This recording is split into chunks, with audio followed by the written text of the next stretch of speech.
The Anchor Hocking Glass Corporation brings you Crime Photographer.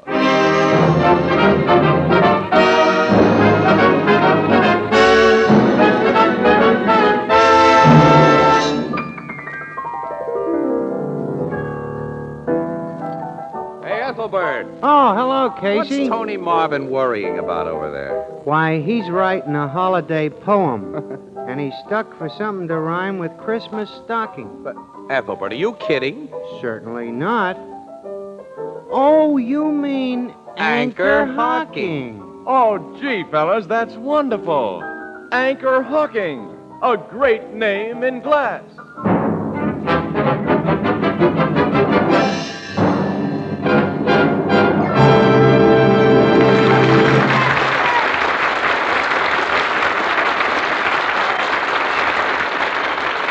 Good evening, ladies and gentlemen. This is Tony Marvin.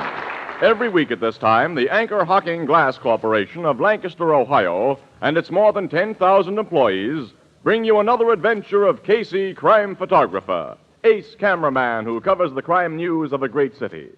Written by Alonzo Dean Cole. Our adventure for tonight, Christmas shopping.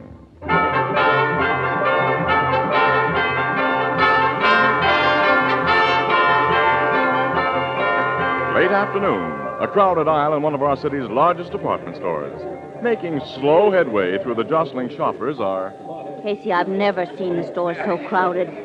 We say that every year during the week before Christmas, Annie. Where are you taking me now, huh? Well, you haven't anything for your Aunt Harriet yet, so I thought we'd look at umbrellas. They're on this side of the store somewhere. Yeah. Annie, look, you can pick up a much nicer umbrella for Aunt Harriet than I can. I trust your judgment, absolutely, Annie. So suppose I shop for all the uninteresting items while you go up to the toy department and watch the electric trains again. Well, you know I've still got to pick up a few more things for my sister's kids, Annie. Hey, Annie, wait a minute. Hang on to your pocketbook. Keep an eye on that little guy in the black overcoat just ahead of us. Who? That's Fingers Fogarty, one of the best-known dips in the city. Pickpocket? Yep. Shove through this mob a little faster, Annie. Now, keep him in sight. I think he's closing in on a prospect. You mean he's made up his mind about whose pocket he's going to pick? Sure. Smart dips like Fingers don't dive into just anybody's pocket. They hang around bars and wait for some guy to flash a roll, and they tail him. And if he gets into a crowd like that... Look, Fogarty's doing his stuff now, Annie. No. Yeah. That big fat guy he just bumped into. Fingers took a wallet from his inside pocket. Well, I didn't see him. Neither did the fat guy. Fingers is a smooth worker. Come on. He'll feel very badly when we stop his special brand of Christmas shopping, but pocket picking is considered antisocial. I've got to get Mr. Fogarty. Well, he squeezed through the crowd. I can't see him anymore. Neither can I. Look, Casey, yell out for somebody to stop him. Oh, well, I yell, stop thief. Well, you can't let him get away. He won't get away. Every cop in this precinct knows Fingers. He'll be picked up quick after a charge is brought against him. I'll help that guy who lost his wallet bring the charge. Yes, too. if you appear as a witness. I will. There's the fat man. Excuse me, mister. Huh?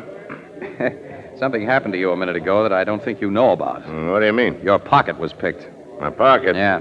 A little guy bumped into you, and as he did, I saw his hand go into your inside pocket and come out with a wallet.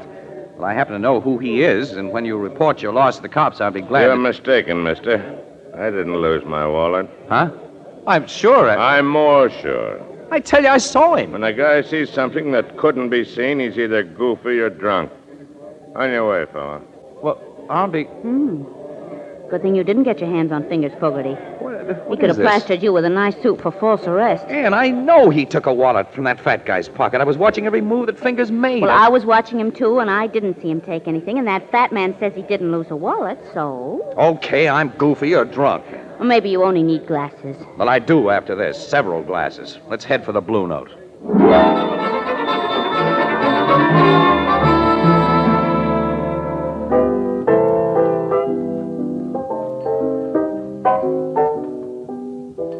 You and Casey get your Christmas shopping done this afternoon, Miss Williams? Well, I accomplished quite a lot, Ethelbert, but not Casey. He got sore, and after that, nothing would please him. What'd you get sore about, pal? Nothing. Oh, he had a little eye trouble. Oh, gee, that's too bad. Did you see spots floating in front of you, Casey? My eyes are okay. Now fill that glass up again, Ethelbert, and don't ask so many All silly right. questions. Mine, too, Ethelbert. Right away, Miss Williams.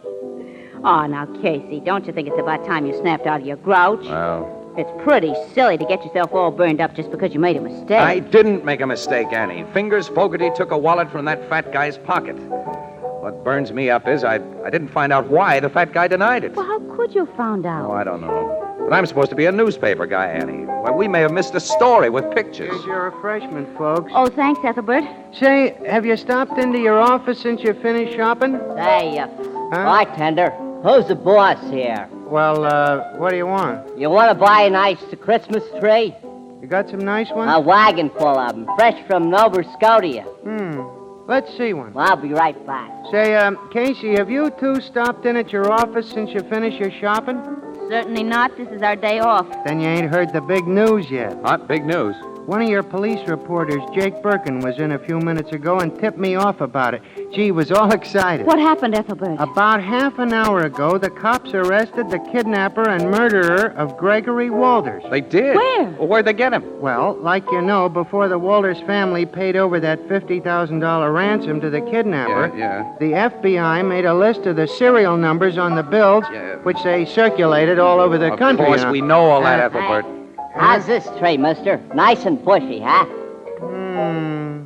Let's see one a little taller. Look taller, okay. Ethelbert, will you tell us about that kidnapper? Well, I'm getting to Well, it. come on. Well, a guy walks into a tavern over on 36th Street tonight, Yeah. orders a drink, and hands the barkeep a $20 bill with one of them hot numbers on it. The barkeep checks the number, calls a cop, and when the cop searched the guy, he found about $500 more of the ransom dough in his Well, pockets. Ethelbert, who is the guy who had the ransom dough? Have the cops identified him Well, yet? they knew him as soon as they laid eyes on But him. Ethelbert, who is he? Please. Hey, Huh? hey.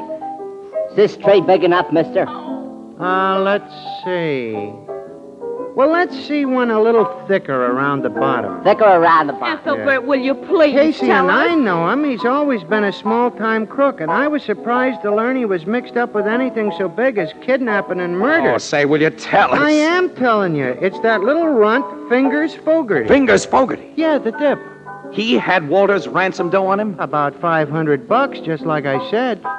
Naturally, Fingers denies having anything to do with the kidnapping. He said he lifted the dough out of the pocket of a guy who was Christmas shopping in S.J. Franken's department store. Franken's? Around 4 o'clock this afternoon. Casey Franklin. And that fat guy denied he's been robbed. Do you think he was the Oh, I one? can't see Fingers as a kidnapper. He's always been just a slimy little sneak thief. Hey, what's this about a fat guy, Casey? Annie, come on. We're going to tell Logan what happened in Franken's. Well, what did happen, Well, never mind. Casey? You'll hear it later, Ethelbert. So long. So long. Hey, is this one big enough for you, mister? I tell them two a whole complete news story in 2 short words, then they run off and leave me out on a limb. What limb? Too big? Oh, you? Ah. Oh, no, we've got to have a really big tree.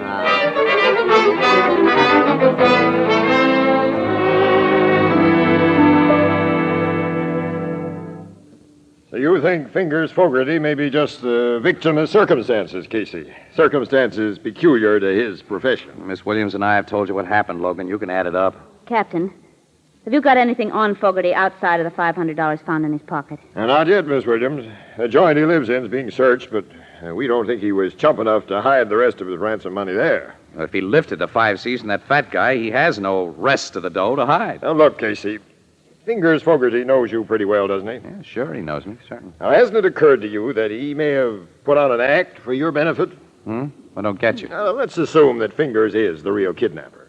It's been over a year since the ransom money was paid. Fingers has been careful. He hasn't tried to pass any of the 50 grand because he knows it's red hot. But now he figures the heat has died down, so he sends up a trial balloon. How do you mean trial balloon? Well, he's got a record as a dip, Miss Williams.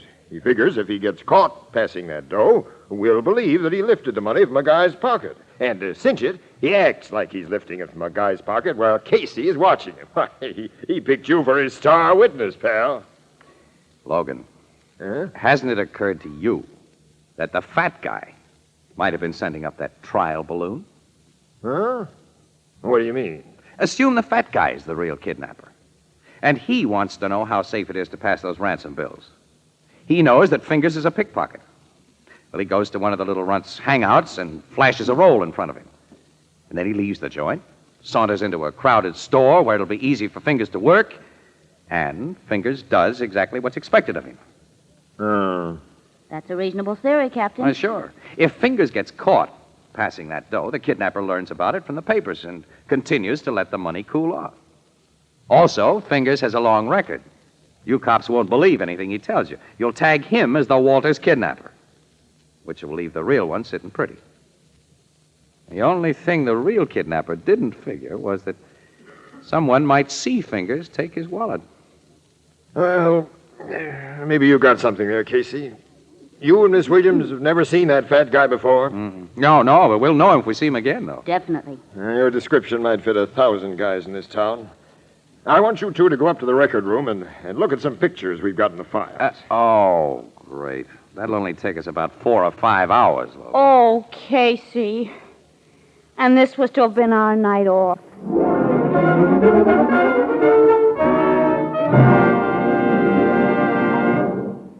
Perhaps you'll forgive this last-minute reminder, but there are now exactly 4 more shopping days until Christmas. That means a very real problem to those of us who like to put things off, as who doesn't? Is there anyone you've overlooked? Anyone to whom you want to give something beautiful, practical, and inexpensive? Well, you'll find the answer in Fire King oven glass. Whether it's a single Fire King casserole or an entire set of Fire King oven glass, prices are unbelievably low. And it'll take a minimum of shopping time at your favorite chain, variety, hardware, or department store. So remember, with housekeeping a real problem in this post-war era, Fire King oven glass is a gift that makes it easier in so many ways, because Fire King makes foods go farther and enables you to turn leftovers into delicious main courses. Fire King oven glass is a product of Anchor Hocking.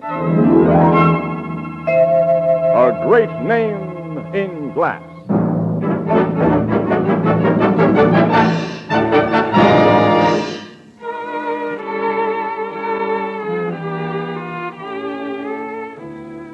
Oh, I don't recognize any picture here, Logan. Oh, me either. Oh, golly. Captain, why don't you have some good-looking crooks in your files? I'm going to have nightmares looking at pictures of so many ugly men. You should see the women. Logan, you know, there's one picture here that bothers me. It resembles the guy a lot, but well, look at the description that goes with it. Nick Pensa, Woolstock Prison, discharged 1944, armed robbery. Age 30, height 5 feet. Well, you said your fat guy was a 6-footer and at least 45 years old. Yeah. He weighed a good 250 plus, too. This Nick Pence's weight has given us only 135. Well, they can't be the same man, then. No, not a chance. It's funny, though, there is a resemblance. Well, we need more than that. Let's all go home and get some sleep. Me for that. Me, too. I'm so tired I can't think. I'm falling over. I'll murder anybody who wakes me up before noon tomorrow.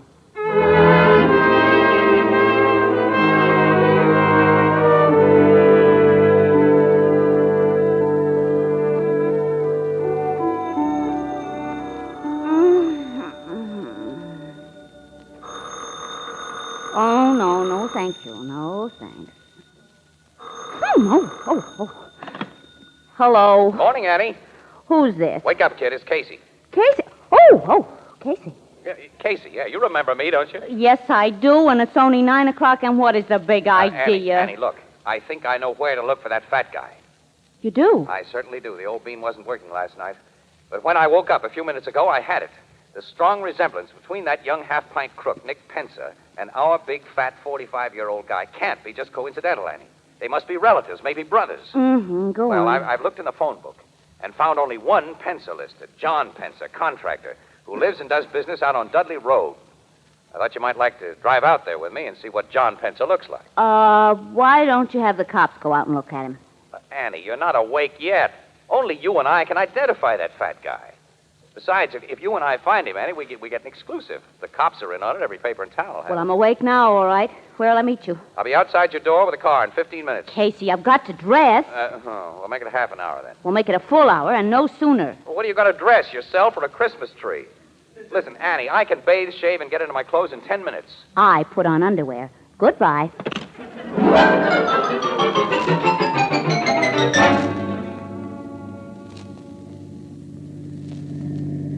getting close to that address, Annie. Yeah. This isn't a very attractive neighborhood. No.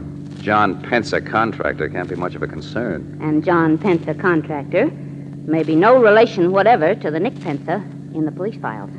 The name's very unusual, Ann. I have a hunch. Uh-oh. There's the place. Yep. I'll stop here so we can look the joint over. Well, there's a concrete garage attached to the house with a good-sized truck inside and room for another. Concrete mixer in the workyard. Oh, Casey, established businessman. Don't go in for kidnapping. I think we're on a wild goose chase. Annie, that guy coming out of the garage. What about him? He's just a skinny little... Annie, you need glasses and more photographic memory. He's the man of that police picture. Of course, Nick Pence. Now I know my hunch was right. He's looking over here. Well, he's never seen us before, but I'll get rolling anyway. Now, how can we find out if he has a fat brother? Well, drop into one of these neighborhood stores and make a few inquiries. Then what? Well, how can I tell until I find out what I hope to find out? Annie, you're the darndest girl for asking questions. You really are. Now, let's stop there. Well, we'll stop here. We'll go into this little drugstore right here. The druggist usually knows everybody in the neighborhood. Come on.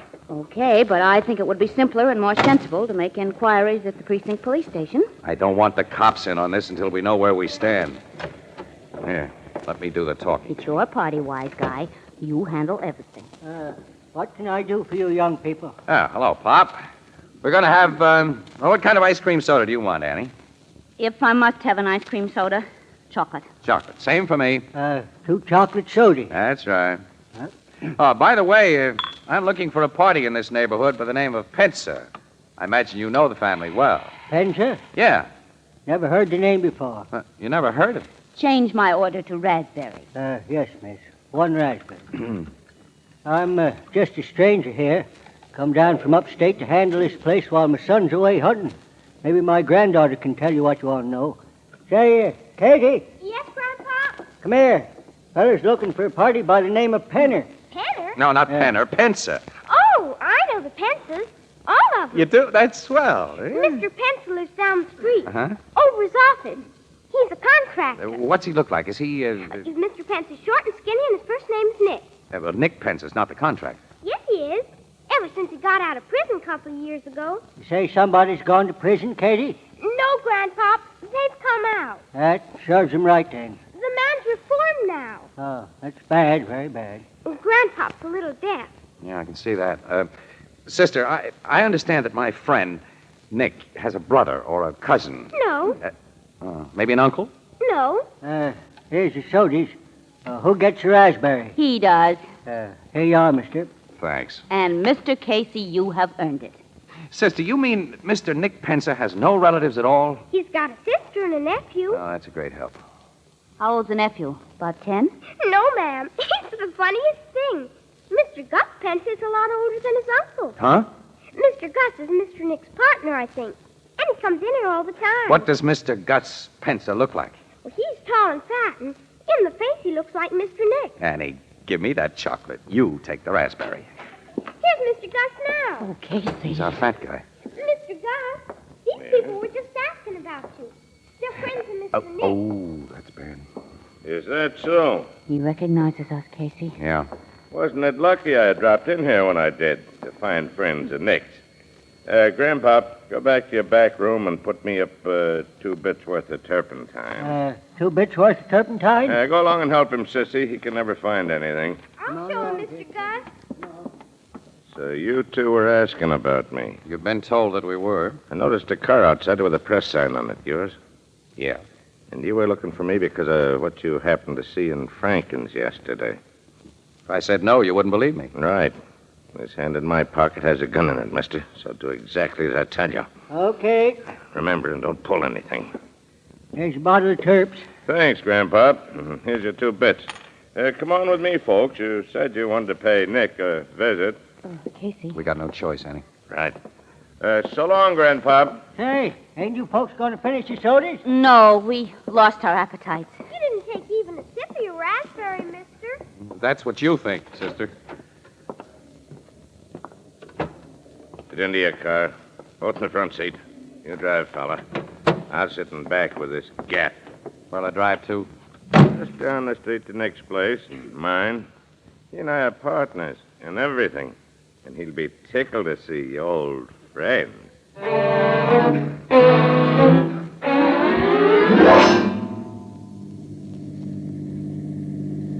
Turn into the workyard and park in our garage. And next to the truck there.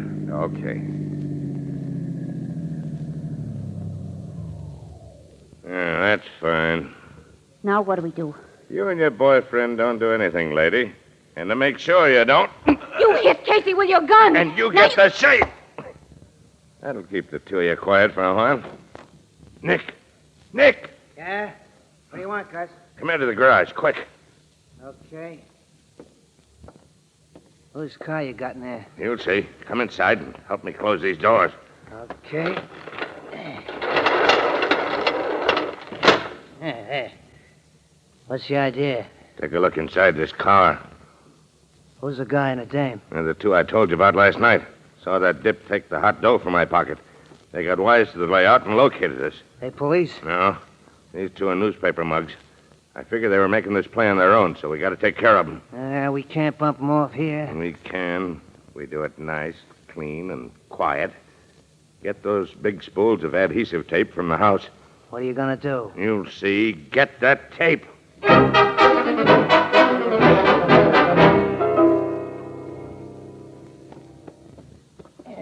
Yeah. Got the gal all tied up, Gus. And help me with this guy. Yeah. Wrap some more tape around his ankles.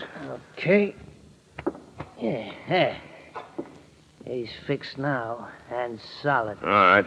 Now climb into that truck and start the motor, Nick. Oh, the carbon monoxide treatment, huh? Yeah. Nice, clean, and quiet.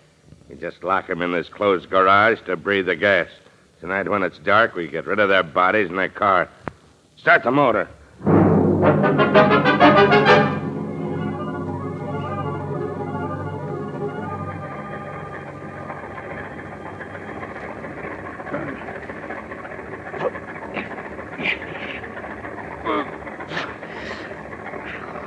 Ann, I worked the tape off my mouth against that fender.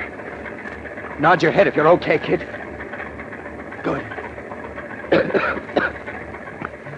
I'm going to try to pull the adhesive tape off your wrists with my teeth.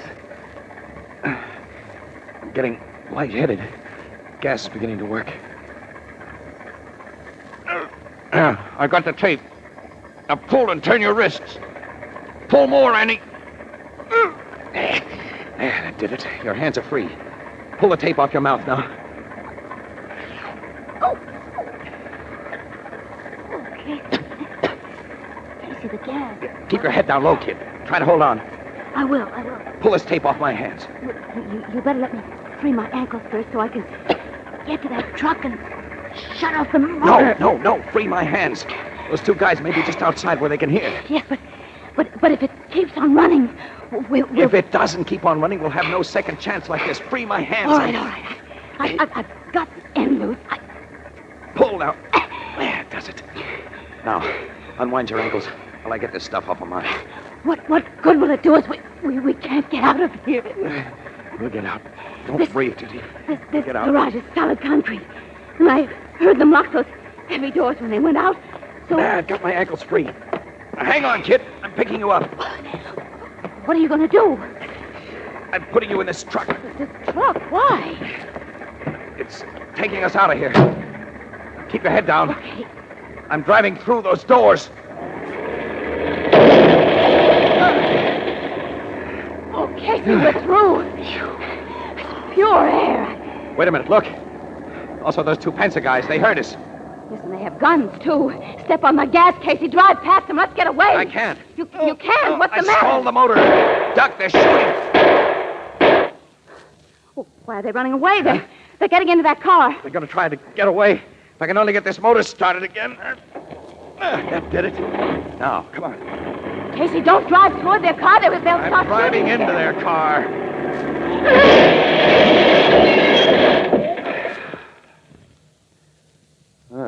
This 10-ton truck does a nice job when it hits a tin can like Oh, Casey. My nerves will never be the same again. that. I'll never recognize mine either.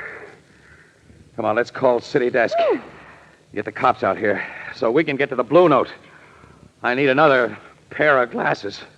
The kind you fill.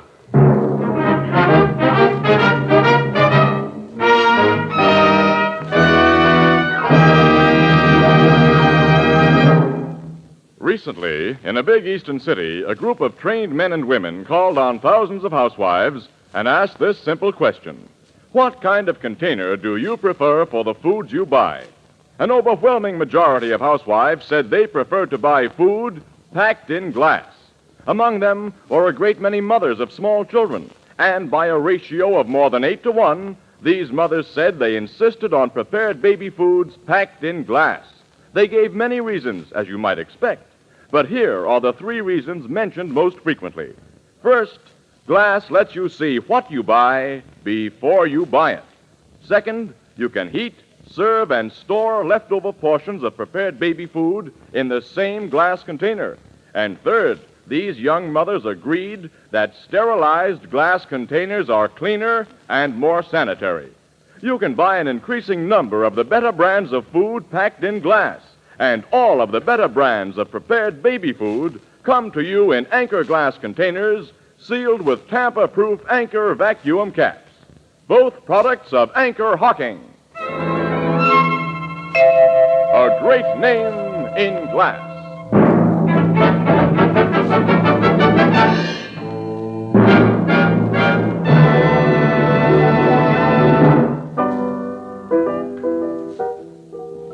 You didn't kill them 2 kidnappers when you threw that truck at them, Casey? No, Ethelbert, no.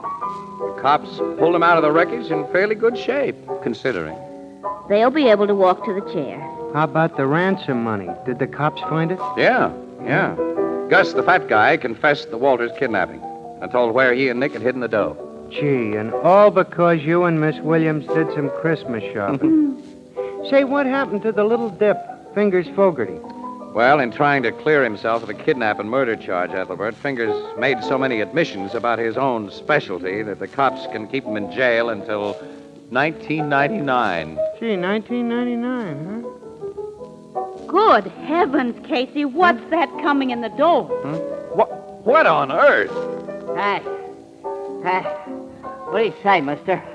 That's the biggest tree I got on the wagon, okay? Yeah, uh-huh. Yeah, now that's what I call a real Christmas tree. Ethelbert, what are you going to do with such a big tree? Well, you couldn't get a little tree in that big room.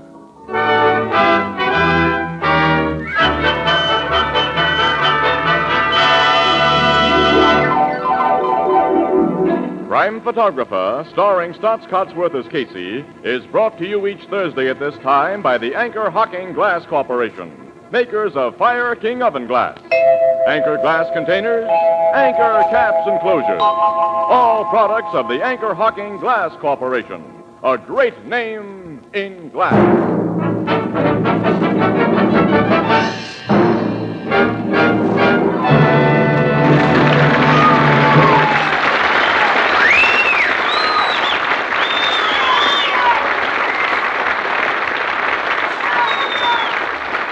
Crime Photographer, directed by John Dietz, is written by Alonzo Dean Cole and is based on the fictional character of Casey, created by George Harmon Cox.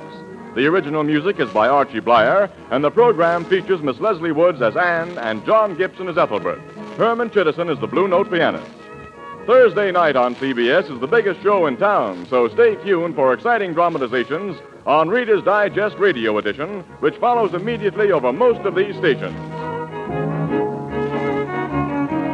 Now, for our sponsor, the Anchor Hocking Glass Corporation, and all of us on the show, this is Tony Marvin wishing every one of you a joyful and happy holiday at this Christmas time.